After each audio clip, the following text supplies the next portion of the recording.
कल्याण कल्पद्रुम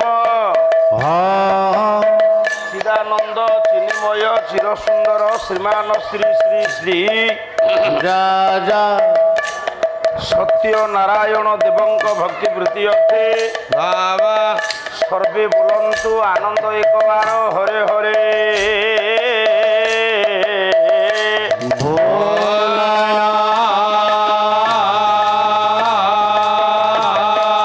कल्याणमयी विश्व भारती माँ जगत जननी झंकर वासिनी शारदा देवी वृत्ति अर्थे माँ भगवती वृत्ति अर्थे मम आराध्य मम वंदे अवधूत गादी ब्रह्म कुलमणि वृत्ति अर्थे जगन्नाथ बलभद्र सुभद्रा सुदर्शन चतुर्धा मूर्ति वृत्ति अर्थे सर्वे बोलंतु आनंद एक बार हरे हरे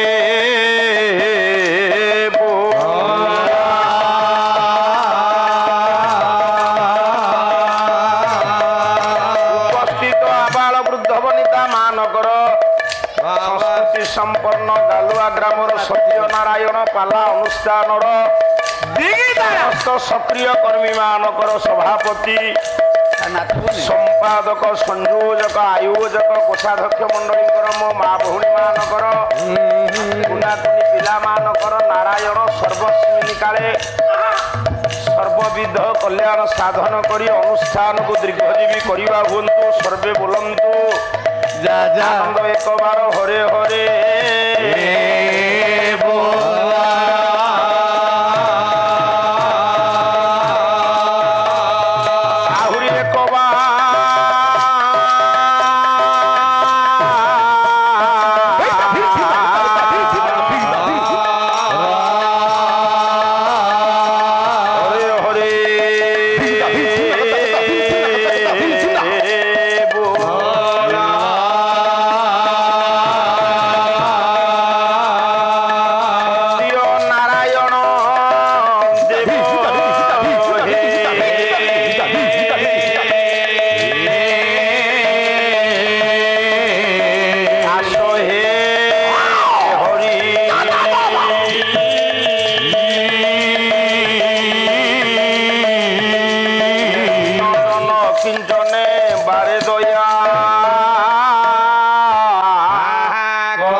गणपति सिद्धिप्रद कामोदंगा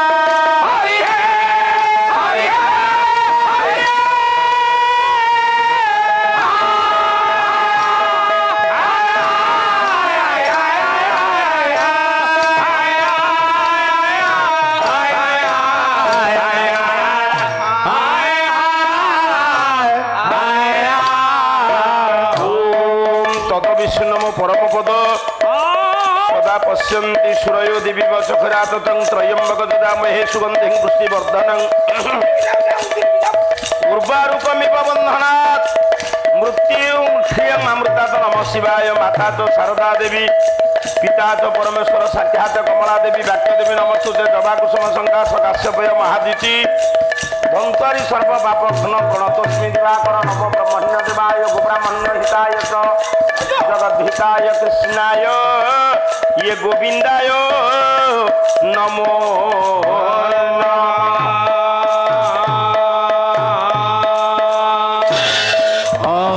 गोब्राह्मण्य हिताय च जगद्धिताय कृष्णाय गोविंदाय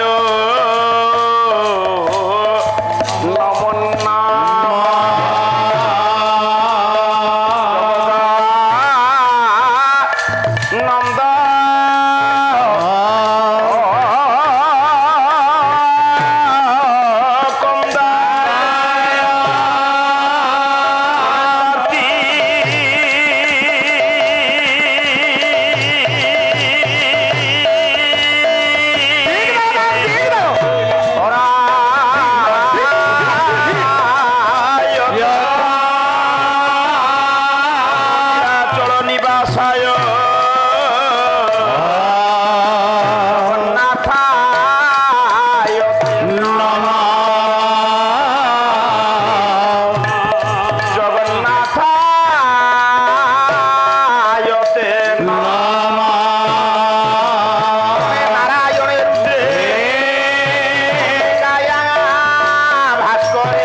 লম্বা কেতে ତମ ଘର ଯାଏ লম্বা কলা জয় গোবিন্দে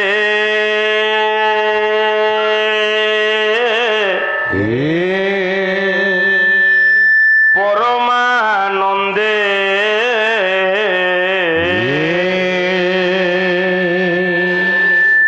ইয়ে ভজ গোবিন্দে রাম জয় গোবিন্দে পরমানন্দে ভজ গোবিন্দে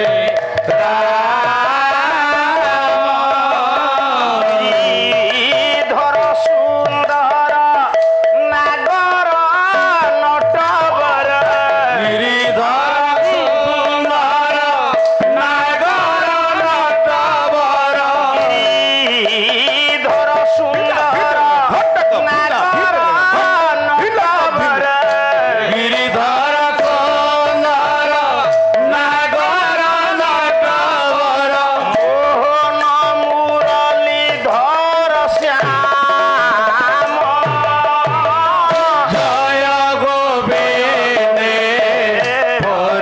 পরমানন্দে ভজ গোবিন্দে রাম জয় গোবিন্দে পরমানন্দে ভজ গোবিন্দে রাম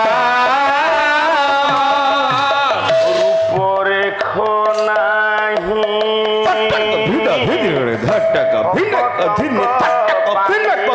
রূপরে খনাই ভক্তঙ্ক পাই রূপ নিন্দে কোটিয়ে মদন রূপনিন্দে কোটিয়ে মদন আয়ে বেণু করে কঙ্কণ বেণু করে কঙ্কণ বাজাই লুনা জোড়া মোহন মুরলী ধর শ্যাম জয় গোবিন্দে পরমানন্দে ভজ গোবিন্দে রাম জয় গোবিন্দে পরমানন্দে ভজ গোবিন্দে রাম মন ভিরাম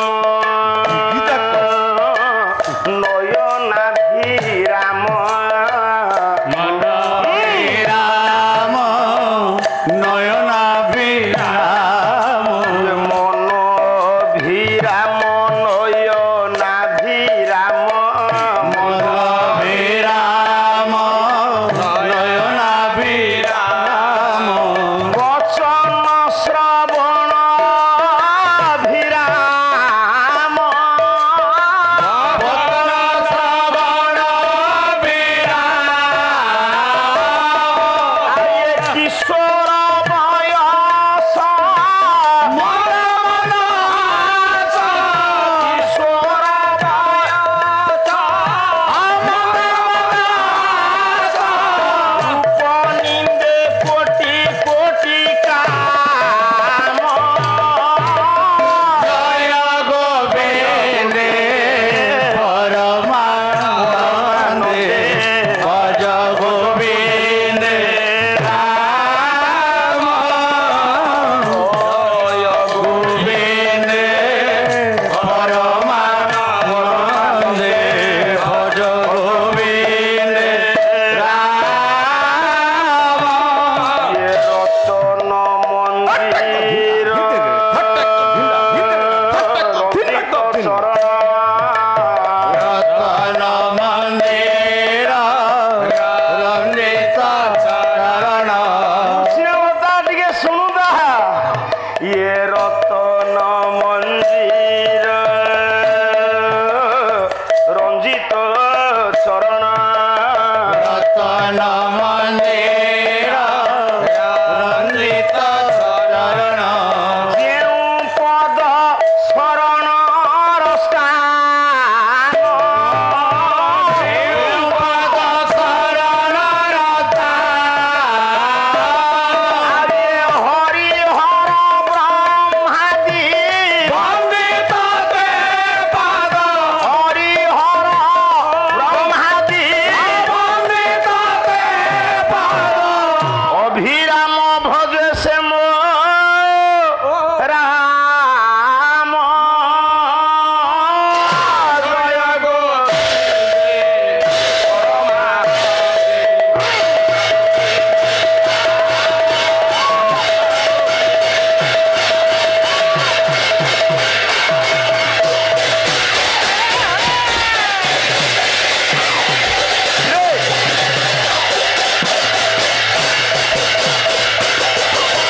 ତପନ ବନ୍ଧୁ ରିପୁ କନ୍ୟା କନ୍ୟା ଯଶୀ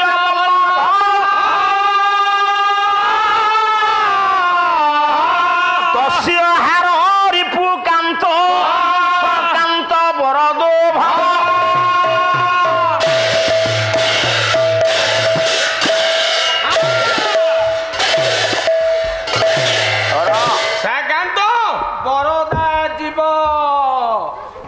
ବରଦ ଭାବ ବରଦା ଯିବ ନା ଆରେ କୁଆଖିଆ ଯିବ ଧୀରେ ଧୀରେ ଧୀରେ ଧୀରେ ବାପା ଇଏ କୋଳାହଳ ହେଲେ କଣ କିଛି କରିହବ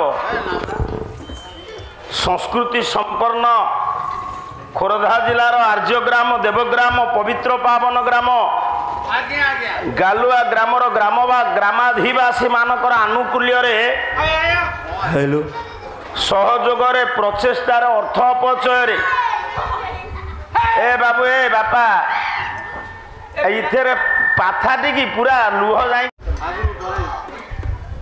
ଯେ ସାମ୍ବତ୍ସରିକ ମହାମହୋତ୍ସବ ବିଦଗ୍ଧ କଳା ପାଲା କଳାର ଆଜି ତୃତୀୟ ରଜନୀ ଆମ୍ଭମାନଙ୍କର ପ୍ରଥମ ସ୍ତବକ ପ୍ରଥମ ଅଧିବେଶନ ପ୍ରଥମ ପାଖୁଡ଼ା ପାଲା ଏହି ପରିପ୍ରେକ୍ଷୀରେ ଉପସ୍ଥିତ ଆବାଳ ବୃଦ୍ଧ ବନିତା ମାନଙ୍କର ସର୍ବବିଧ କଲ୍ୟାଣ ସାଧନ କରିବା ଉଦ୍ଦେଶ୍ୟରେ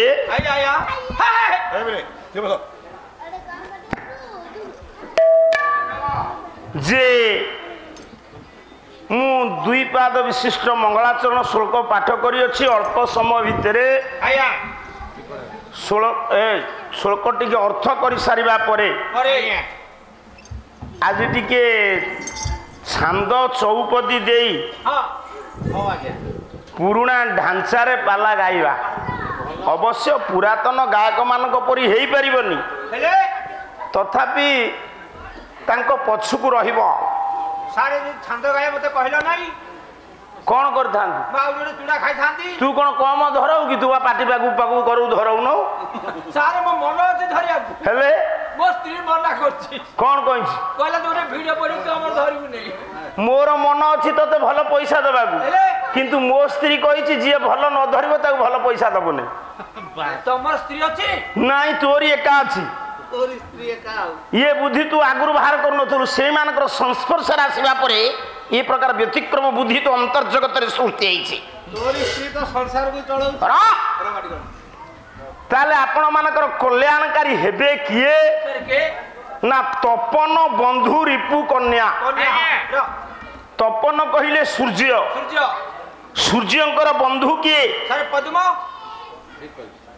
ପୁରାଣ ପୃଷ୍ଠାକୁ ଉନ୍ମୋଚନ କଲେ କେବଳ ଭଗବାନ ବିଷ୍ଣୁ ପଦ୍ମ ଧାରଣ କରନ୍ତି ତା ନୁହେଁ ତାହେଲେ କିଏ କିଏ ଧରନ୍ତି ସୂର୍ଯ୍ୟ ନାରାୟଣ ବି ପଦ୍ମ ଧାରଣ କରନ୍ତି ଲକ୍ଷ୍ମୀ ଦେବୀ ପଦ୍ମ ଧାରଣ କରନ୍ତି ବ୍ରହ୍ମା ବିଶ୍ୱ ସୂର୍ଯ୍ୟ ଆବ୍ଜୋନି ବେଦପତି ବ୍ରହ୍ମା ପଦ୍ମ ଧାରଣ କରନ୍ତି ସୂର୍ଯ୍ୟ ନାରାୟଣ ବିରଞ୍ଚି ନାରାୟଣ ପଦ୍ମ ଧାରଣ କରନ୍ତି ବେଶ କିନ୍ତୁ ଆପଣ ମାନେ ସମସ୍ତେ ଜ୍ଞାନୀ ପଣ୍ଡିତ ଶିକ୍ଷିତ ଅମର କୋଶରେ ଅମର ସିଂହ ପଣ୍ଡିତେ ଭଗବାନ ବିଷ୍ଣୁଙ୍କର ଚାରୋଟି ହାତରେ ତିନୋଟି ଆୟୁଧର ନାମ ପ୍ରକାଶ କଲା ବେଳେ ପଦ୍ମ ନାମଟା ପ୍ରକାଶ କରିନାହାନ୍ତି ସାର୍ ଆୟୁଧ ନାଁ କଣ ଗଦା ନାମ କୌମୋଦକୀ ଶଙ୍ଖ ପଞ୍ଚଜନ୍ୟ ଚକ୍ର ସୁଦର୍ଶନ ପଦ୍ମ ନାଁଟା ଅମର କୋଶରେ ନାହିଁ ଆଜ୍ଞା ତାହେଲେ ବ୍ରହ୍ମ ପୁରାଣରେ ବ୍ୟାସ କହିଲେ ଭଗବାନ ବିଷ୍ଣୁ ଯୋଉ ପଦ୍ମ ଧାରଣ କରନ୍ତି ସୂର୍ଯ୍ୟ ଯୋଉ ପଦ୍ମ ଧାରଣ କରନ୍ତି ଲକ୍ଷ୍ମୀ ଯୋଉ ପଦ୍ମ ତାର ନାଁ କଣ କଣ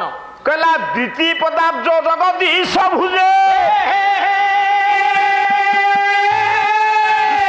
ରାଧା ଗବିବାସ ପଦମଙ୍ଗ ସ୍ୱୟଂଭୁବାଚ କର ଦ୍ରୁହିଣ ରବି ପ୍ରିୟାଜ ପୁଅ ନାମ ସାର ସାକ୍ଷ୍ୟ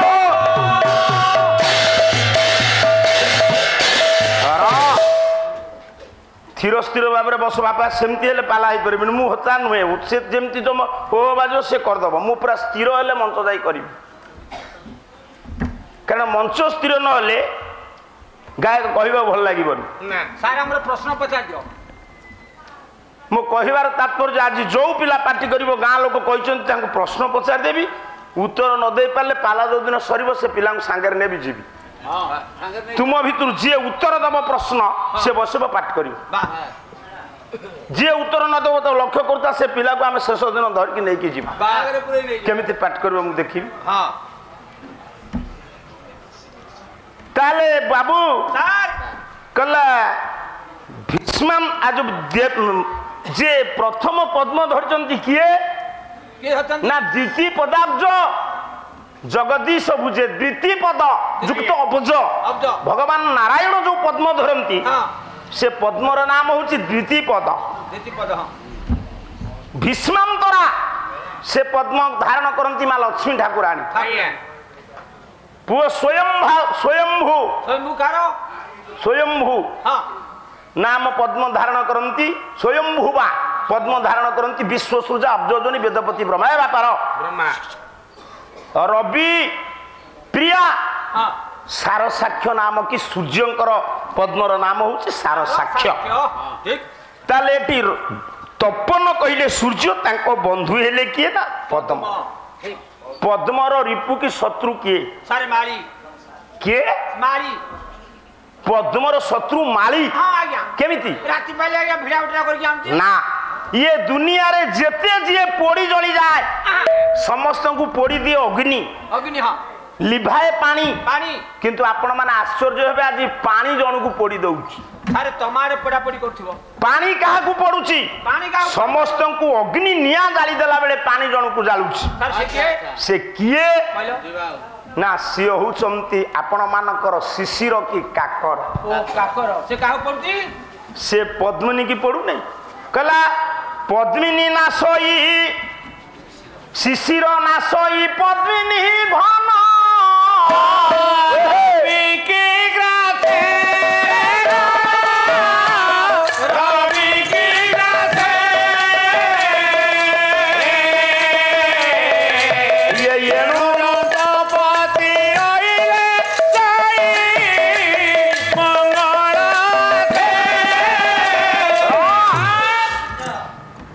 कवि गंगाधर मेहर किचक बधरे कहले शिशिर नाशई पद्मिनी पद्म फूलर शत्रु होचंती पंडित शिशिर काकर की हिम हिमवंतर दुल्लणी की कन्या किए पार्वती माँ पार्वती पर्वतराज नंदिनी शुल्क कहला पार्वती बल्लभ किए सार शिव नुह देवदेव महादेव आशुतोष शिला पर ध्रुजटी अकृत कर्ता अमृतमंता अशरण शरण पद्म पलासलोचन पटियसी शंकर भगवान पाला प्रथम आ गायक युव सम्राट कहते अनैची अनैची कौ साहित्य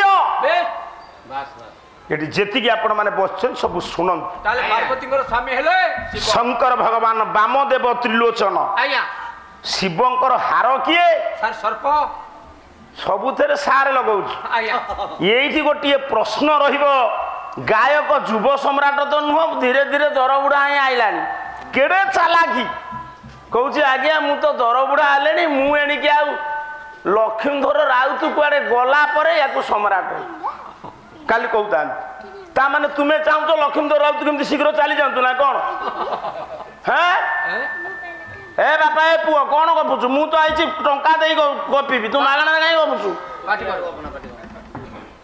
मो कहिबार तात्पर्य जे आपण माने विचार करंतु शिवंक गलारे कौन सर्प कौ साप नाग साप नाग ना बासुकी नाग शिव पंचाक्षर शंकराचार्य लिखिले कहले नागेंद्र हाराय त्रिलोचनाय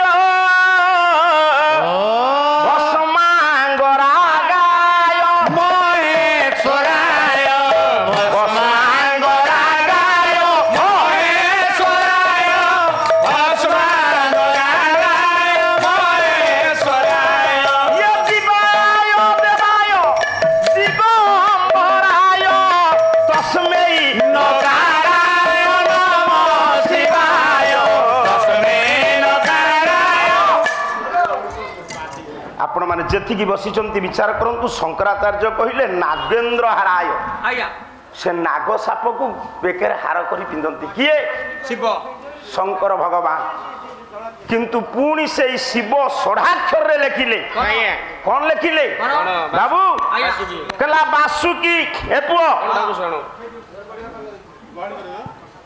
ବାହନ ବୃଷଭ ଭଲ ମନେ ପକାଉଛୁ ତୁ ବୁଝିଲୁ କହିଲା ବାହନ ବୃଷଭ ଯସ୍ୟ ବାସୁକି କଣ୍ଠ ଭୂଷଣ ବାମେ ଶକ୍ତି ଧରଂ ଦେବ ବାକାରାୟ ନମଃ ବାକାରାୟ ନମଃ ନମଃ ବାକାରାୟ ନମଃ ନମଃ ବାକାରାୟ ନମଃ ନମଃ। ঠিক কথা বাহন উৎসব ବାହନ ବୃଷଭ ଯସ୍ୟ ବାସୁକି କଣ୍ଠ ଭୂଷଣ ହଁ ସାରେ ବାସୁକି କୂଳ ଅଲଗା ନାଗ କୂଳ ଅଲଗା ଆଜ୍ଞା ନାଗମାନଙ୍କ ଭିତରେ ଶ୍ରେଷ୍ଠ ଅନନ୍ତ ଅନନ୍ତ ସର୍ପମାନଙ୍କ ଭିତରେ ଶ୍ରେଷ୍ଠ ବାସୁକି ଶ୍ରୀମଦ ଭଗବତ ଗୀତାରେ ଦିଟା ପର୍ଯ୍ୟାୟରେ ତାଙ୍କୁ କଣ ଅନ୍ତର୍ଭୁକ୍ତ କରାଯାଇଛି ଆଜ୍ଞା ତାହେଲେ ତୁମେ ମତେ ଆସିକି ଦ୍ୱିତୀୟ ଥାକରେ କହିବ ଶିବ ବାସୁକି କି ବେକରେ ପକାନ୍ତି ନା ନାଗକୁ ଶୋକ ଗାଇ କହିବ କବିଙ୍କର ଲେଖା ଗାଇ କହିବ ବାହାଦୁରରେ ମନକୁ କହିଲେ ହବନି ନା ଆମେ ଯାହା ଗାଏ କହିଛୁ କିଏ କବିଙ୍କ ଲେଖାକୁ ଶିଖିକି ଆପଣଙ୍କ ଆଗରେ କହୁଛୁ ମୁଁ ମୂଳରୁ କହିଛି ଆମଠାରୁ ଆପଣମାନେ ଜ୍ଞାନୀ ବସିଛନ୍ତି କାଲି ଯେମିତି ମନକୁ କହିଦେଲ ବାପାଙ୍କର ଏ ସ୍ୱାମୀର ସ୍ତ୍ରୀ ହେଉଛି ଝିଅ ପ୍ରମାଣ ହଁ କେତେବେଳେ ସ୍ୱାମୀର ସ୍ତ୍ରୀ ମା ହବ ମୁଁ ଯେତିକି ଜାଣିଛି ମୋ କ୍ଷୁଦ୍ର ବୁଦ୍ଧିରେ ମୁଁ ପ୍ରମାଣ ଦେବି ତାହେଲେ ଏଠି ପ୍ରମାଣ ହେଲା ଶିବଙ୍କର ହାର ହେଉଛନ୍ତି ସର୍ପ ସର୍ପ ସର୍ପର ଶତ୍ରୁ କିଏ ଗରୁଡ଼ ଖଗବର ବୈନୈତେୟ ଆଜ୍ଞା ଗରୁଡ଼ର ବାହନ କିଏ ଗରୁଡ଼ର ବାହନ ହଁ। ନା ହେଉ, ନା ନା ଗରୁଡ଼ଙ୍କର ବାହନ ହବନି ହେଉ। ଗରୁଡ଼ କାହାର ବାହନ ପଚାରିଲେ କହିବ ରୁହ, ମୁଁ ତାକୁ ପରୀକ୍ଷା କରିବା ପାଇଁ ପଚାରୁଛି ରୁହ ଗରୁଡ଼ ଉପରେ କିଏ ବସନ୍ତି ନାରାୟଣ ବସନ୍ତି ଗରୁଡ଼ କାହା ବାହନ ନାରାୟଣଙ୍କ ବାହନ ତେଣୁକରି ନାରାୟଣ ଆଜି ଆପଣମାନଙ୍କୁ ଆଶୀର୍ବାଦ କରିବେ ବାହ ନାରାୟଣଙ୍କର କେତୋଟି ସ୍ତ୍ରୀ ତାର ଗୋଟିଏ କିଏ ଲକ୍ଷ୍ମୀ ନାରାୟଣଙ୍କର 3 ସ୍ତ୍ରୀ ଏବେ ନୂଆ ବାହା ହେଇଥିବେ ପ୍ରଥମେ କଣ ନାରାୟଣ ଲକ୍ଷ୍ମୀ ବିବାହ ହେଇଥିଲେ ଆଉ କାହାକୁ ନା ଗୋଟେ ପଦ ମନେ ପଡେ ବଳରାମ ଦାସଙ୍କର କହିଲା ଖଗ ଆସନେ ଖଗପତି ଖଟନ୍ତି ଲକ୍ଷ୍ମୀ ସରସ୍ୱତୀ ଖଟନ୍ତି ଲକ୍ଷ୍ମୀ ସରସ୍ୱତୀ ଖଗ ଆସନେ ଖଗପତି ଖଗ କହିଲେ ଗରୁଡ଼ ଗରୁଡ଼ ଗରୁଡ଼ ଆସନରେ ପ୍ରଭୁ ଥିଲା ବେଳେ ଆଜ୍ଞା ଲକ୍ଷ୍ମୀ ସରସ୍ୱତୀ 2 ଜଣ ଯାକ କଣ ସେବା କରନ୍ତି ଆଜ୍ଞା ବାବୁ ଯୋଉ ପୁରୁଷର 2ଟା ସ୍ତ୍ରୀ ହେଇଥିବ ସେ 2 ଜଣ ଯାକ କେବେ ଏକା ବେଳକେ ସେବା କରିବେନି ନା ଗରୁଡ଼ ଆସନରେ ଭଗବାନ ଗଲା ବେଳେ ଆଜ୍ଞା କଣ ଲକ୍ଷ୍ମୀ ସରସ୍ୱତୀ 2 ଜଣ ଯାକ ସେବା କଲେ ତାହେଲେ କେମିତି କଣ ହବ ଆପଣ ବାଇକରେ ଯାଉଥିବେ ଆପଣଙ୍କର ମ୍ୟାଡାମ ଆପଣଙ୍କ ପଛରେ ବସିଥିବେ ହଁ। ସେ କଣ ଆପଣଙ୍କର ସେବା କରି କରି ଯାଉଥିବେ ଯାହାହେଲେ ସାର ପିଠି ଝାଡ଼ିଦେବ ନାଇଁ ତାହେଲେ ଖଗ ଆସନେ ଖଗପତି ହଁ, ହଁ। ଖଟନ୍ତି ଲକ୍ଷ୍ମୀ ସରସ୍ୱତୀ ବେଶ ଭଗବାନ ଯେତେବେଳେ ଖଗ ଆସନରେ ଥିଲେ ସେତେବେଳେ ଲକ୍ଷ୍ମୀ ସରସ୍ୱତୀ ଖଟନ୍ତି ଖ କହିଲେ ପଣ୍ଡିତେ କଣ ଗର୍ତ୍ତ ଗତ ଖମଣି ମଣ୍ଡଳକୁ ତୁ ହାତ ବଢାଇଲୁ ରେ ବାହ ଖ କହିଲେ ଗର୍ତ୍ତ ଗତ ଗ କହିଲେ ଗମନ କରିବା ଗମନ କରିବା ଗାତ ନ ଖୋଳି ହଁ। ଗାତରେ ରୁହେ କିଏ ସାର ସର୍ପ ସର୍ପ ମାନଙ୍କ ଭିତରେ ଶ୍ରେଷ୍ଠ କିଏ ଢାମେଣା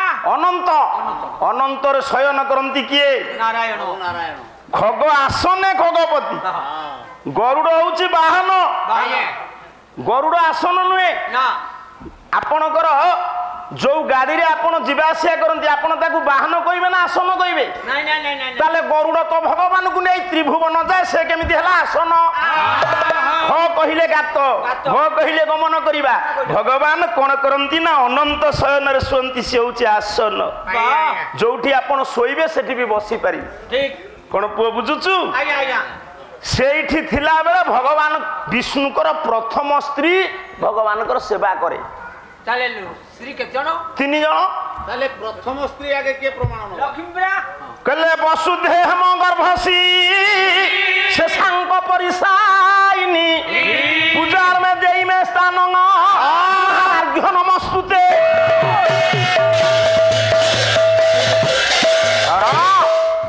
କାଲି ଦୁଃଖ ଲାଗିଲା 3 ଘଣ୍ଟା ପାଲା ହେଲା ଗୋଟିଏ ଶୁଳ୍କ ନାହିଁ ନା ନାଇଁ ପରା হ্যাঁ বা ଛାଡ଼ ସେଥିରୁ କ'ଣ ମିଳୁଛି ଆମର ହଁ ମା, ଆମେ ପୁଅ ଆଜ୍ଞା ଶେଷାଙ୍କ ପରିସାଇନି ହଁ ଆପଣଙ୍କର ଶୋଇଥିଲା ବେଳେ କୋଉଠି ଅନନ୍ତ ଶୟନରେ କିଏ ନାରାୟଣ নারায়ণ ନାରାୟଣ আজ্ঞা ବସୁଧା ମାତା ସେବା କରନ୍ତି ଏ ତାହେଲେ ନାରାୟଣଙ୍କର ଗୋଟିଏ ସ୍ତ୍ରୀ ପ୍ରଥମ ବସୁଧା ସ୍ତ୍ରୀ ହେଲେ ବସୁଧା ହେବ। ବସୁଧା ହଉଛନ୍ତି ବିଷ୍ଣୁ ପତ୍ନୀ ନମସ୍ତୁତେ। ହଁ।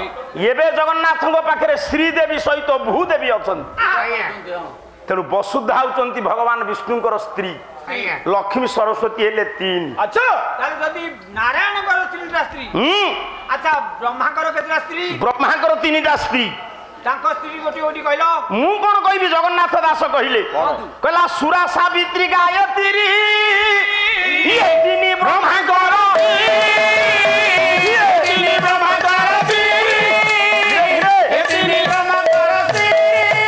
ଧୀରେ ଧୀରେ ବାପା ସୁରା ସାବିତ୍ରୀ ଗାୟତ୍ରୀ ସୁରା ସାବିତ୍ରୀ ଗାୟତ୍ରୀ 3 ଜଣ ହେଲେ ବ୍ରହ୍ମାଙ୍କର ସ୍ତ୍ରୀ। ବ୍ରହ୍ମାଙ୍କର ସ୍ତ୍ରୀ। ତାହେଲେ ଶିବଙ୍କର ଶିବଙ୍କର 3 ସ୍ତ୍ରୀ। ତାଙ୍କର ବି 3 ସ୍ତ୍ରୀ। ଆରେ ମୁଁ ଯୋଡା ବାହାରେ ଆମ ଗାଁରେ ସମାଲୋଚନା କରୁଛନ୍ତି। ଶିବଙ୍କର 3 ସ୍ତ୍ରୀ।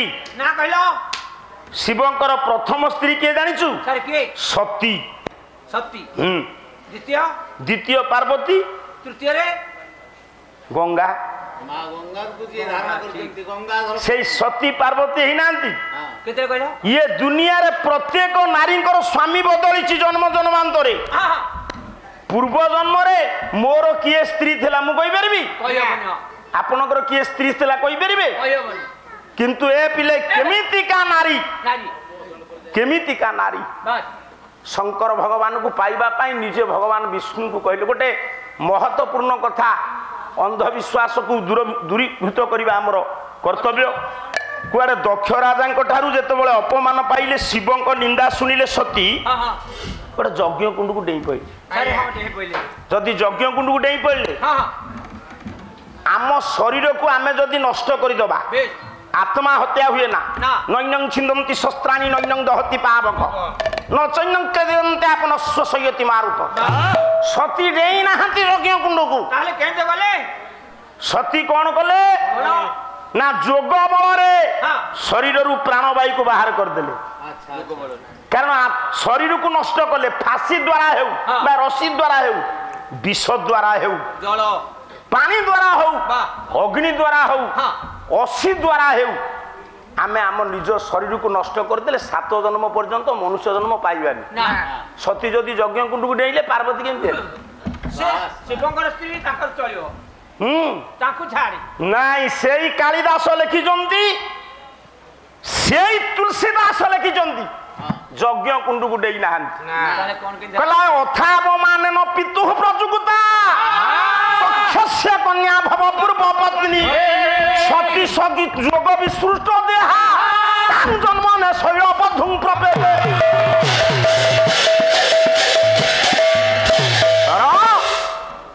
ଆମେ ଆଗ ଅନ୍ଧବିଶ୍ୱାସକୁ ଦୂର କରିବା ସମାଜରୁ କର୍ତ୍ତବ୍ୟ।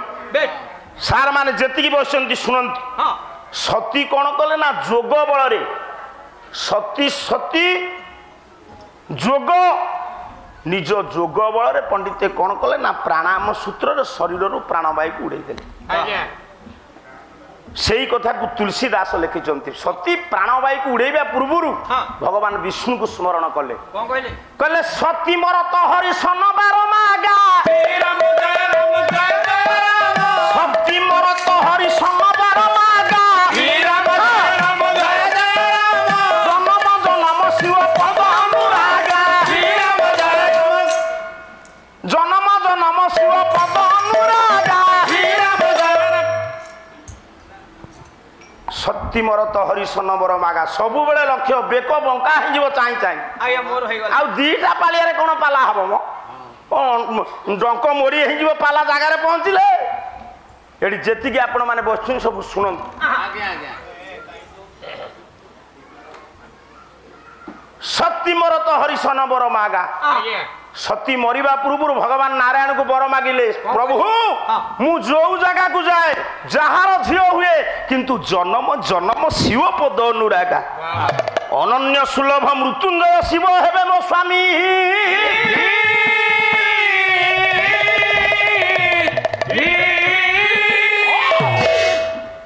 ଶଙ୍କର ଭଗବାନ କୁ ସେ ସ୍ୱାମୀ ରୂପରେ ପାଇଲେ। ପତି ହେଲେ କେତେ?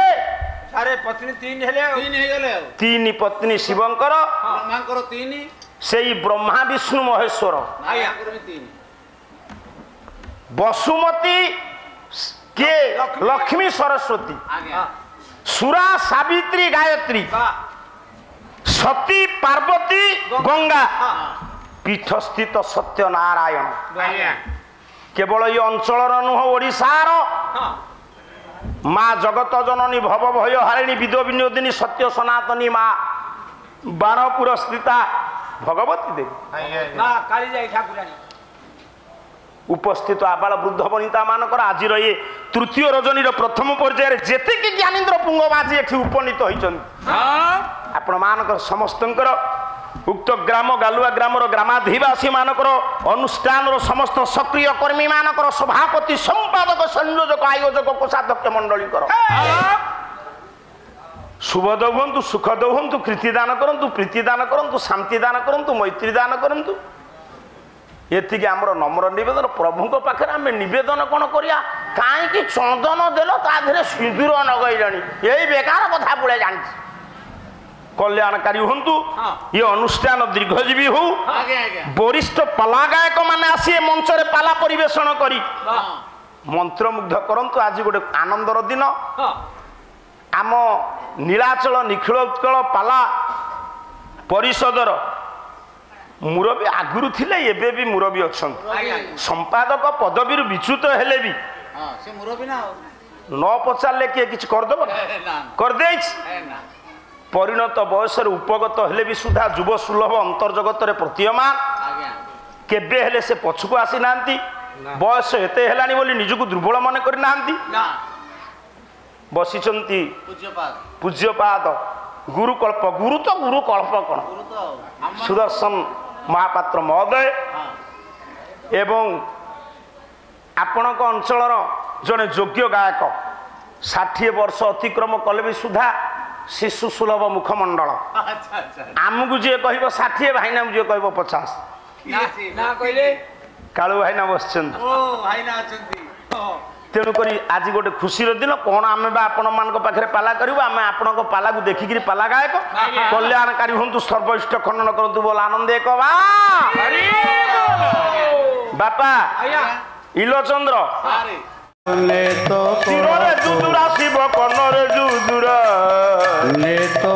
ତାରା ବୋଲେ ବଉ ବଉ ବାଜେ ନିପଖରା ତାରା ବୋଲେ ବଉ ବଉ ବାଜେ ନିପଖରା ସପ୍ତସ୍ୱର ପିନାକ ଧନୁ ବାଜେ ଟିଣି ଟିଣି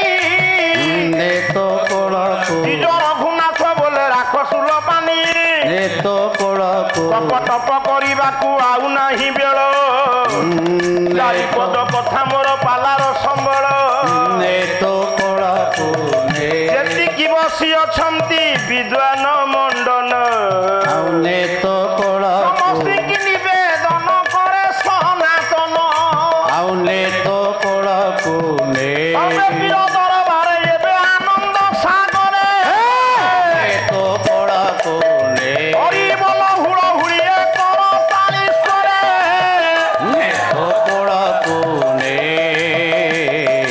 ଆଉ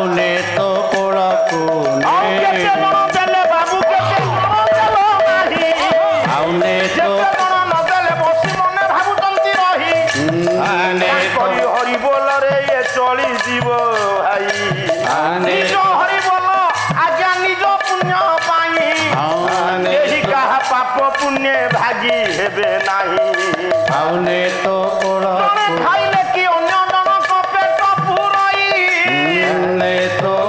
ଯେତେ ବସିଛନ୍ତି ମୋର ବିଦ୍ୱାନ ମଣ୍ଡନ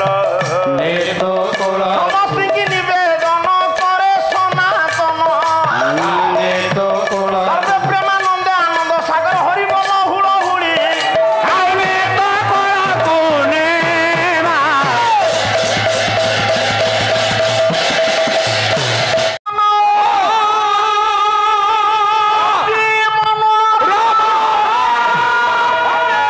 ସମ ଛବି ନାହିଁ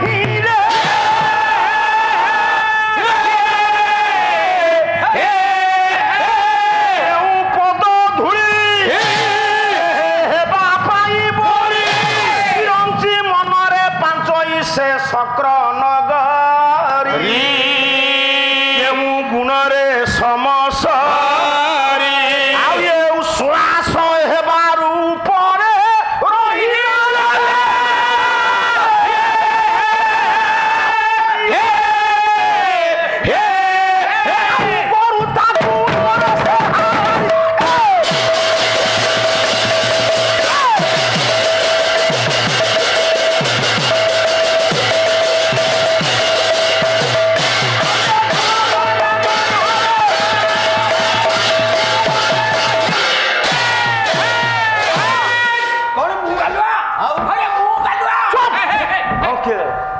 मत कहती गालुआटा कहीं कहला कहूनु चाह आनिबे चुप बिल्कुल चाहना ना खाली मोर पे कपट पठा চা জমা দরকার নাই समवेत सम्मानित साधु सन्त धीमंत मंडली ଆଜ୍ଞା আগে আগে एवं मोर अर्चनिया माँ मां माने हां बाबू सर ये जे कौन प्रसंग आलोचना माध्यम को आसवा बेले बेले तीनोटी कथा आग दृष्टि की आसे स्थान काल पात्र पात्र ঠিক কথা आज जो प्रसंग मु आलोचना करी आपण मान निकट रे आया से स्थान हूँ द्वारकापुर द्वारकापुर मु द्वारका देखिनी आज्ञा नाही जी थिला सर्वप्रथम कुशस्थली आया तापर हला द्वारका एबे आपनकर गुजरात गुजरात से कोठी तार कोठै ना भारत वर्षर पश्चिम दिगर अरब सागर भितर ଆଜ୍ଞା ये द्वारकापुरटी केमिति हेछि अच्छा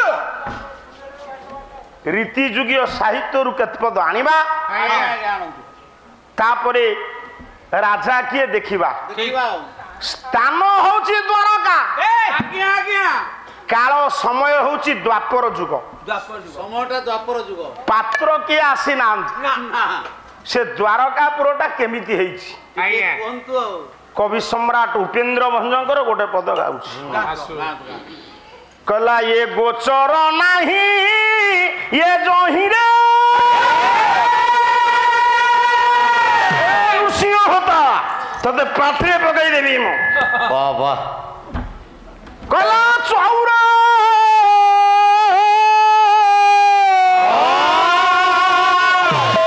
शब्द श्रुति रे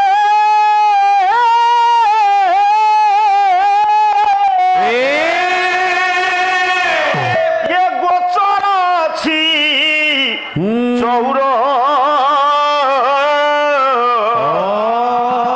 शब्द श्रुति रे शब्द श्रुति रे शब्द श्रुति रे शब्द श्रुति रे शब्द श्रुति रे ये पितापी नाही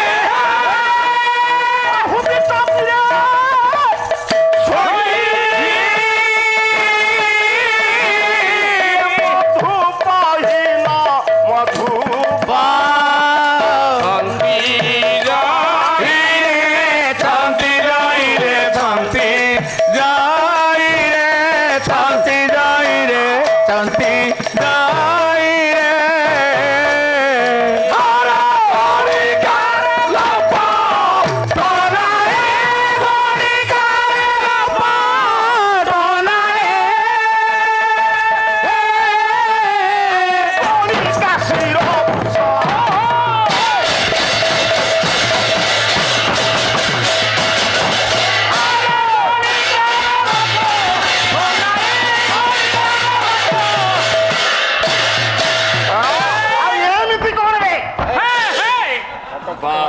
खट भागिले तमे पैसा दबो আজি পুরা 2020 ম্যাচ ঠিক আছে एडे जेति कि आपण माने बसछन सब सुनो आहा मु जानू हरा हेछि तू तो निज बुद्धि रे जानू हरा हेछु तते कहि जानू हरा करि ना हम ହଁ ପରା ନିଜ ବୁଦ୍ଧିରେ एडे जेति कि आपण माने बसछन सब सुनो आया धन्य तुमे कवि सम्राट उपेन्द्र भंज कोन कोन कहले सारे घुमसरगढ़ योग्य दाय रीति जुगीय साहित्यर स्रष्टा कोन कहले कहले अछि नाही अछि भर नाही से राज्य रे हां गोचर नाही जोई रे चौर शब्द श्रुति रे के काने रे सुनि नाहंती से राज्य रे चोर नाहंती तोर ना जा चोर अछंती आउ अथंती कोन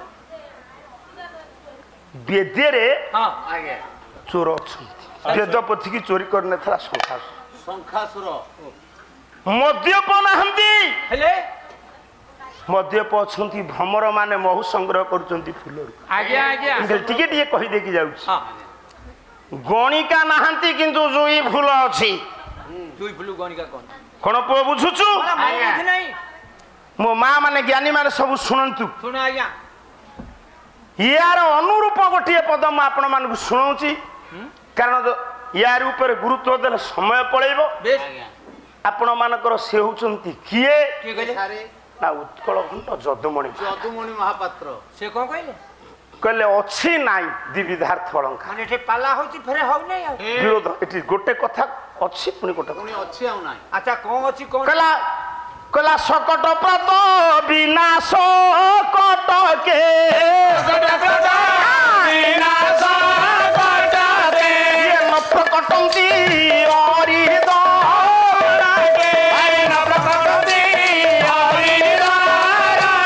ଇଏ ମନ୍ଦ ସଂସର୍ଗ ତା ବଚନ ବାଦେ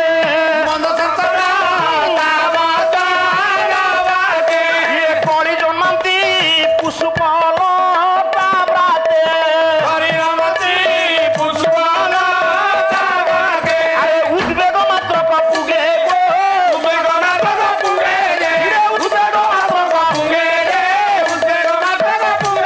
ଆରେ ଉପବାସ ସଦା ରହିଛନ୍ତି ଏକା ସଦା ରହିଛନ୍ତି ଏକା ବଜାର ବଗେ ଯେ ବାବା ଯେତିକି ଆପଣ ମାନେ ବସିଛନ୍ତି ସବୁ ଶୁଣନ୍ତୁ। ଆଜ୍ଞା ଯଦୁମଣି କହିଲେ ଆଜ୍ଞା। କହିଲେ ସେ ରାଜ୍ୟରେ ହଁ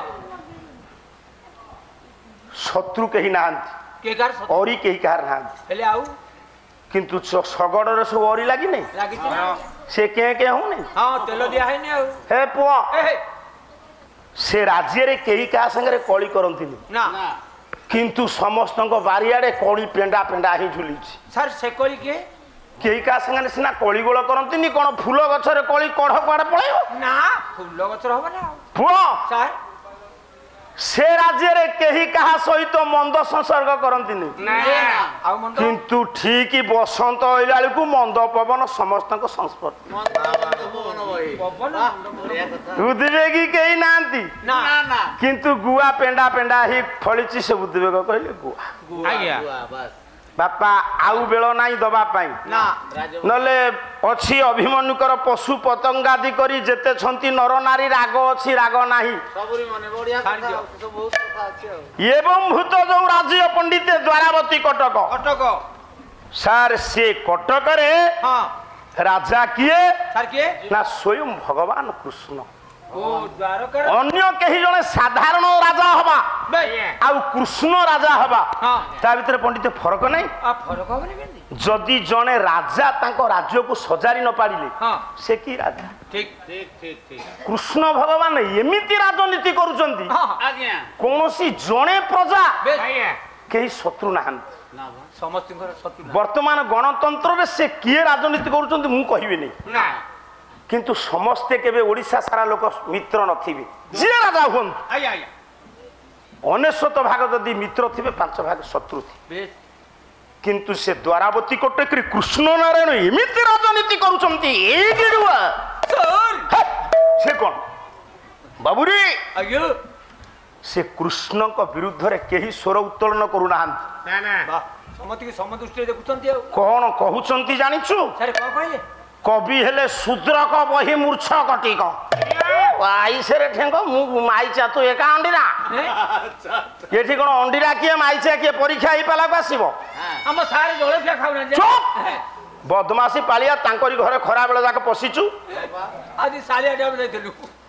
ତାଙ୍କ ବିରୁଦ୍ଧରେ ଯୋଉ କଥାବାର୍ତ୍ତା ଆମେ ହଉଥିଲୁ ତୁ କଣ କହିଦେଇଛୁ ନା କଣ? ଆଉ ସେ ମତେ ପଚାରିଲେ ଆଉ କହିନଥାନ୍ତି। କେତେ ଟଙ୍କା ନେଲେ? ତୁ କି ପାଳିଆ ଇଏ? ଟଙ୍କା ଦେଲେ କେତେ? 20 ଟଙ୍କା ଦେଇଥିଲି। 20 ଟଙ୍କାରେ ଇଜ୍ଜତ ସାରିଦେଲୁ। 4ଟା ସବଳ ଆଉ। ଚୁପ୍!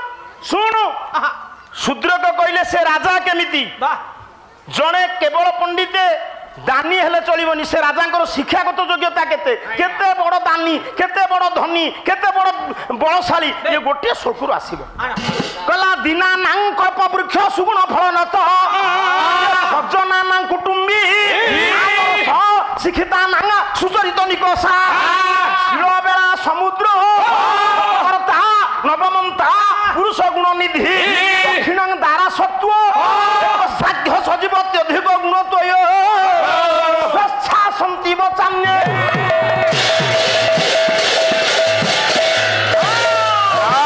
କଣ ବୁଝିଲ କହିଲ ଦେଖିଆ କାନ ଡେରିକିରି ଆଜି ପାଲାଟାକୁ ଶୁଣୁଥା ଦିନାନାଂ କଳ୍ପ ବୃକ୍ଷ ସୁଗୁଣ ଫଳ ନତ ସଜ୍ଜନାନା କୁଟୁମ୍ବୀ ସେ ରାଜ୍ୟରେ ପ୍ରଜାମାନଙ୍କୁ ଏତେ ମଙ୍ଗଳ କରିଛନ୍ତି ଭଗବାନ କୃଷ୍ଣ କୋଉଠି ଦ୍ୱାରକାପୁରରେ ଦ୍ୱାରକା ରାଜଦାଣ୍ଡରେ ଯେତେବେଳେ ପ୍ରଜାମାନେ ଚାଲିଯାଆନ୍ତି କୁହନ୍ତି ଆମ ରାଜା ସାକ୍ଷାତ କଳ୍ପବୃକ୍ଷ ସାର୍ ଜଣେ ରାଜା କେବଳ ଦାନୀ ହେଲେ ରାଜନୀତି ପାଇଁ ଫିଟି ହେବେ ନା ଦିନାନାଂ କଳ୍ପବୃକ୍ଷ ସୁଗୁଣ ଫଳ ନତ ଦାନ ଦେଇକିରି ଯଦି ଗର୍ବ ହେଇଗଲା ମନରେ ଆପଣ ମତେ ଗରିବ ବ୍ରାହ୍ମଣ ବୋଲି ଟଙ୍କା 5,000 ସାହାଯ୍ୟ କଲେ 550 ଲୋକ ଥିଲା ବେଳେ କହିବେ କଣ ବଡ ବଡ କଥା କହୁଛୁ ବଡ ଅସୁବିଧା ପଡିଥିଲା ଟଙ୍କା 5,000 ଦେଲି ଗୋଟେ କଥା କହୁଛୁ ଚୁପ୍ କିନ୍ତୁ ରାଜାଙ୍କ ମନରେ ଗର୍ବ ନାହିଁ ନମ୍ରନ୍ତି ଫଳବତୀ ବୃକ୍ଷ ଗଛ ଏ ଯୋଉ ଗଛ ନମ୍ର ସାର୍ ମାନେ ବିଚାର କରନ୍ତୁ ମୋ କହିବାର ତାତ୍ପର୍ଯ୍ୟ ଯେତେ ବଡ ଦାନୀ ହେଇଥାଅ ଜ୍ଞାନୀ ହେଇଥାଅ ଯଦି ପାଠ ନ ପଢିବ ରାଜା ହେଇପାରିବ ନା ତାହେଲେ କୃଷ୍ଣ କେତେ ପାଠ ପଢିଛନ୍ତି ସାରେ ପାଠ କେତେ ପଢିଛନ୍ତି ये दुनिया रे विद्या जेते कृष्ण भगवान पढ़ी सेते सारे विद्या केते 32 विद्या कौन कृष्ण सब पढ़िले 32 विद्या रु 18 कहिबी आउ 14 दांठुआ गायक आउ 14 कहिबी बा मोर गुटी लक्षण मु जहा न जानथे हाथ जोड़ देबी आज्ञा जानबी हां कई मुंडो काटिबेनी कारण आमे व्यास न 7 जन्म पर्यंत शिखिले शिक्षा सरिबो ना ना कृष्ण पढ़ी 32 विद्या तो हलो 18 कहंतु सर कला अंगादि वेदस्वत्वार मीमांसा न्याय विस्तार पुराण धर्मशास्त्रंच विद्या हेतु चतुर्दश आयुर्वेद धनुर्वेद गांधर्व्य अर्थसाधन मिश्रिता विद्या विद्या अष्टादश भवे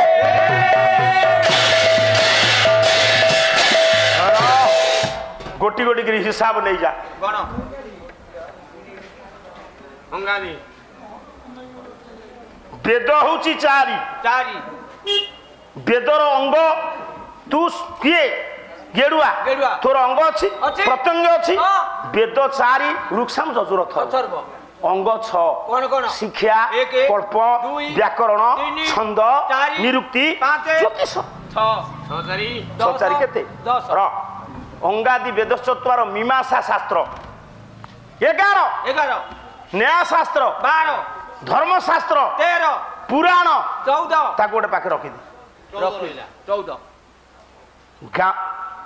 पुओ आयुर्वेद चिकित्सा विज्ञान ये 32 विद्या भितर ये डाक्तर ये इंजीनियर ये रोसैया ये शिक्षक ये मूर्ति गढ़ला वाला ये कलाकार ये नाचला वाला ये रोसैया ये सब आयुर्वेद चिकित्सा विज्ञान डाक्तर विद्या 15 धनुर्वेद युद्ध विद्या 16 गांधर्व्य गाइबा नाचिबा मूर्ति गढ़िबा ये सब कला कृष्ण जानथिले अर्थशास्त्र न गणिक साढ़े कौन कहूँ ए पुए 18टा विद्या मु कहली आउ 14 14 कहब जे ये 18टा ता भीतर नथब शुल्क बोलिबो कहब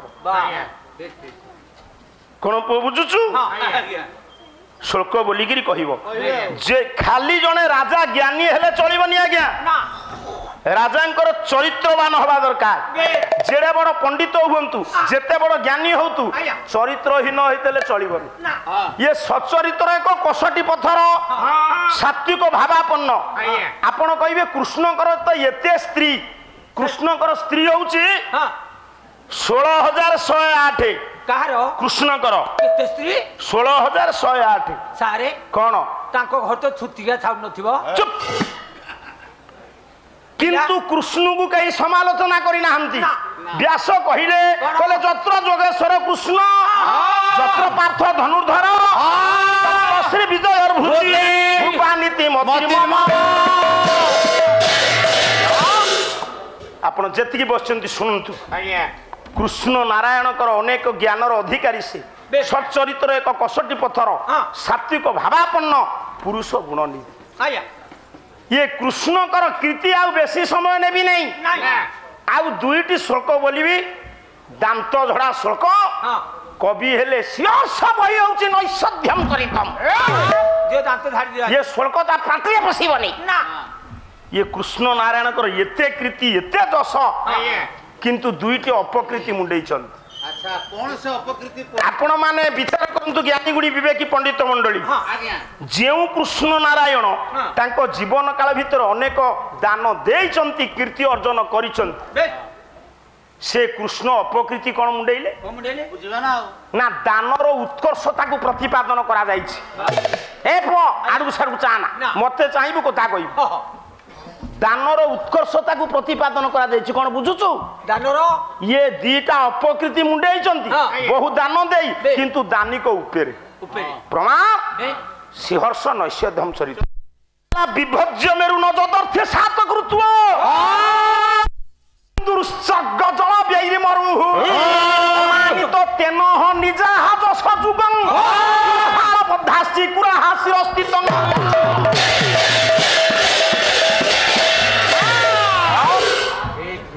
ବିଭଜ୍ୟ ମେରୁଣ ଯଦର୍ଥି ସାତ କୃତ୍ୱ। ସାର୍ ମାନେ ଶୁଣନ୍ତୁ ଇଏ ରାଜା କ'ଣ କରିଛନ୍ତି ମେରୁ ପର୍ବତକୁ ଭାଙ୍ଗି ଦାନ ଦେଇ ପାରିନାହାନ୍ତି।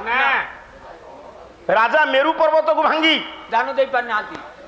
ନ ସିନ୍ଧୁର୍ସର୍ଗ ଜଳ ବ୍ୟୟୀ ମରୁହୁ ରାଜା ତାଙ୍କ ଜୀବନ କାଳ ଭିତରେ ଅନେକ ଦାନ ଦେଇଛନ୍ତି ପ୍ରଭୁ କୃଷ୍ଣ ନାରାୟଣ।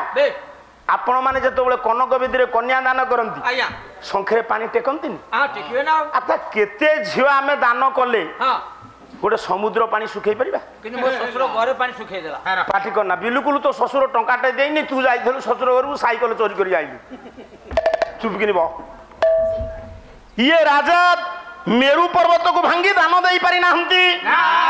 ଦାନ ଦେଲା ବେଳେ ଉତ୍ସର୍ଗ ଜଳରେ ସମୁଦ୍ର ଦୁଇଟି ଅପକୀର୍ତ୍ତି ମୁଣ୍ଡେଇଛନ୍ତି। କେମିତି ଜଣା ପଡୁଛି ନା ଦ୍ୱିଫାଳ ବଧାଶ୍ଚି କୁରାହାସିର ହସ୍ତିତଂ ତାଙ୍କର ମୁଣ୍ଡର କେଶକୁ ଦୁଇ ଫାଳ କରି କୁଣ୍ଡେଇଛନ୍ତି ବୋଲି ଜଣା ପଡୁଛି ଦୁଇଟି ଅପକୀର୍ତ୍ତି ମୁଣ୍ଡେଇଛନ୍ତି। ହ୍ୟାଲୋ ବିଶ୍ୱ କଲ୍ୟାଣମୟୀ ଆଦ୍ୟାଶକ୍ତି ମା ଜଗଜ୍ଜନନୀ ମା ଭଗବତୀର ଅପାର କରୁଣାରୁ ଆପଣମାନଙ୍କର ଉପସ୍ଥିତି କାମନା କରି ସେ ମାଙ୍କ ନିକଟରେ ପ୍ରାର୍ଥନା କରିବେ ଆପଣଙ୍କର ସେଇ ଭଗବତୀ ମା ଏବଂ ଶ୍ରୀ ସତ୍ୟନାରାୟଣ ଆପଣମାନଙ୍କର ମଙ୍ଗଳ କରିବେ।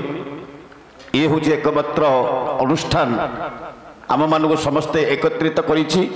5 ମିନିଟ୍ ଆମେ ସାର୍ଙ୍କର ସମୟ ଟିକେ ନଷ୍ଟ କରିବୁ। ଯାହା ହଉ ଆଜି ପରମ ସୌଭାଗ୍ୟର ସମ୍ପାଦକ ମହୋଦୟସୁ ଯିଏକି ଆମର ସୁଦର୍ଶନ ମହାପାତ୍ର ମହୋଦୟସୁ ଆଜି ତୃତୀୟ ଦିନ ପାଲାର ପ୍ରଥମ ପର୍ଯ୍ୟାୟରେ ଉପସ୍ଥିତ ଅଛନ୍ତି। ତତ୍ସହିତ ବାଣପୁର ବ୍ଲକ ସଭାପତି ପାଲା ଗାୟକ ବ୍ଲକ ସଭାପତି ଶ୍ରୀଯୁକ୍ତ ଦିଲ୍ଲୀପ କୁମାର ପଣ୍ଡା ମହୋଦୟଙ୍କୁ ସେ ମଧ୍ୟ ଆଜି ଏ ସଭାରେ ଆପଣମାନଙ୍କ ପାଖରେ ଉପସ୍ଥିତ ଅଛନ୍ତି। କାହିଁକି ମୁଁ କହିଲି କଥା ସେମାନେ ଏ ଅନୁଷ୍ଠାନ ପ୍ରତି ଅବଦାନ ଅନେକ। ଏତଦ୍ ବ୍ୟତୀତ ଶ୍ରୀନୀଳାଚଳ ନିଖିଳୋତ୍କଳ ପାଲା ଗାୟକ ପରିଷଦର ସମ୍ପାଦକ ସୁଦର୍ଶନ ମହାପାତ୍ରଙ୍କର ଅବଦାନ ଓଡ଼ିଶା ପାଲା ଜଗତରେ ଯେତେ ଅନୁଷ୍ଠାନ ଅଛି ସମ୍ପାଦକଙ୍କୁ ନିମନ୍ତ୍ରଣ କରିକି ଡାକିକି ଆଣିବା ଏଠିକି ବହୁ କଷ୍ଟ ସାଧ୍ୟ ହୁଏ। ଆଜି ଏ ଗ୍ରାମବାସୀମାନେ ଆଜିର ଅନୁଷ୍ଠାନକୁ ତାଙ୍କୁ ନିମନ୍ତ୍ରଣ କ୍ରମେ ସେ ଆଜି ଆମ ପାଖରେ ଉପସ୍ଥିତ ଅଛନ୍ତି। ସେ ମହାଶୟଙ୍କୁ ମୁଁ ଅନୁରୋଧ କରିବି ଶ୍ରୀଯୁକ୍ତ ସୁଦର୍ଶନ ମହାପାତ୍ର ତଥା ବାଣପୁର ବ୍ଲକ ସଭାପତି ଶ୍ରୀଯୁକ୍ତ ଦିଲ୍ଲୀପ କୁମାର ପଣ୍ଡା ମହୋଦୟଙ୍କୁ ମୁଁ ଅନୁରୋଧ କରିବି ସେମାନେ ମଞ୍ଚକୁ ଆସନ୍ତୁ। ଏ ଅନୁଷ୍ଠାନ ତରଫରୁ ତାଙ୍କୁ ଯତ୍କିଞ୍ଚିତ ସମ୍ମାନ ସ୍ୱରୂପ ଅନେକ ଉପଢୋକନ ଦିଆଯାଇପାରିବ। ତେଣୁ ମୁଁ ସେମାନଙ୍କୁ ଅନୁରୋଧ କରିବି ସୁଦର୍ଶନ ମହାପାତ୍ର ମହୋଦୟଙ୍କୁ ଆଜିର ଇଏ ସଭାର ଏ ପାଲା କମିଟିର ସଭାପତି ସମ୍ପାଦକଙ୍କ ଉପସ୍ଥିତିରେ ସେମାନଙ୍କୁ ମୁଁ ଅନୁରୋଧ କରିବି ସେମାନେ ମଞ୍ଚକୁ ଆସିବେ, ତାଙ୍କୁ ଟିକେ ଉପଢୋକନ ପ୍ରଦାନ କରିବେ। ସଭାପତି ମହୋଦୟଙ୍କୁ, ସମ୍ପାଦକ ମହୋଦୟଙ୍କୁ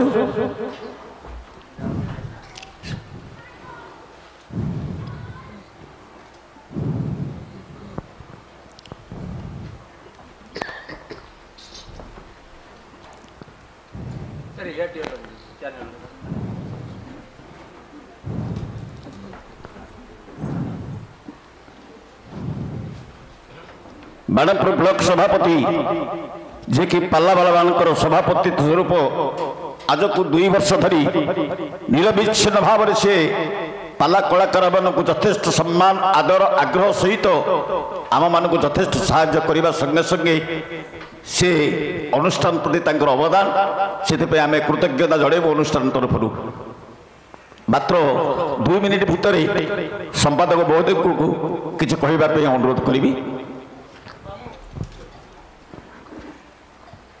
जय बाबा सत्यनारायण माँ भगवती इपटे बाबा सेपटे माँ उपस्थित समवेत सज्जन मंडली अनुष्ठान कर्मकर्ता सभापति संपादक और ग्रामवासी बंधुगण मोर परिचय सोना बाबू आपण को आगुर दे देइछंती जहाँ टी बाकी था ताकू मत परिचय पूर्ण कर सारे आपण मैंने कई केमतिका जानी मु 42 वर्ष श्री नीलाचल निकृत पालागाई परिषद सभापति संपादक दायित्व संपादन करी वर्तमान ट्रस्ट बोर्ड संपादक भाव में कार्यरत संगठन रु मु केबे दूरेनी। ये खोर्धा जिला ये गालुआ मंच ये तो आमर घर पाख मंच बोली कहले चले। सुंदरगढ़ संबलपुर मणि ये सब अंचल आउ झारखंड आवश्यक पड़े मुझे से प्रबोधना दिए। ये पाला ओडिशार एक मूल्यवान संपत्ति। पाला माध्यम साहित्य संगीत वाद्य एवं कलार चर्चा सहित अवक्षयग्रस्त समाज को केमती सुधार हम सचेतनशील समाज गठन करने ये पालार भूमिका अनिवार्य। तेबे संगठन दृष्टि संपादक आ सभापति ये गालुआ घड़ी साई जो मंच से मंचर सभापति आ संपादक महोदय मत साक्षात करी ये मंच को बहु पुराना मंच है ये सरकारी पंजीकृत हो पारि नथिला। तेणु मत सरकारी पंजीकरण दायित्व से देले। केवल मु नुह मो सहित से संपूर्ण भाव में सहयोग कर ग्रामवासी सहयोग कर दीर्घ गोटे वर्ष चेष्टा पर 2022-23 मसीह ये संस्था ये जो पाला संस्था बादीपाला मंच सत्यनारायण बादीपाला मंच गालुआ घड़ी साई ये रेजिस्ट्रीकरण करागला। किंतु रेजिस्ट्रीकरण कला परे एमान सहित मोर गोटे संपर्क स्थापित हो गला। मोर प्रतिवर्ष गोटे जयंती हुए ए गाँव अनुष्ठान 5-7 जन भुवनेश्वर जाई मो जयंती जोग दियंती। यांकर जेतेबेले बादीपाला हुए सेतेबेले गोटे दिन पछे हो मु आसी एठी जोग दिए। आमर एई भली गोटे संपर्क पारिवारिक संपर्क रहीगला। तेबे कथा होची अनुष्ठानटी रेजिस्ट्रीकरण हो सारिबा परे किछि कर्तव्य अच्छी सरकारी ठारू ये सांस्कृतिक अनुष्ठान बाबद किसी आर्थिक साहाय्य मिलबार जो व्यवस्था रही। अवश्य आम राज्य पालागायक परिषद पक्षर ପ୍ରତି ବାଦୀପାଲା ମଞ୍ଚକୁ ଅନ୍ୟୁନ 50,000 ଟଙ୍କା ଦେବା ପାଇଁ ସରକାରଙ୍କ ନିକଟରେ ଦୃଢ଼ ଦାବି କରୁଛି ଏବଂ ସରକାର ତାକୁ ଗ୍ରହଣ କରି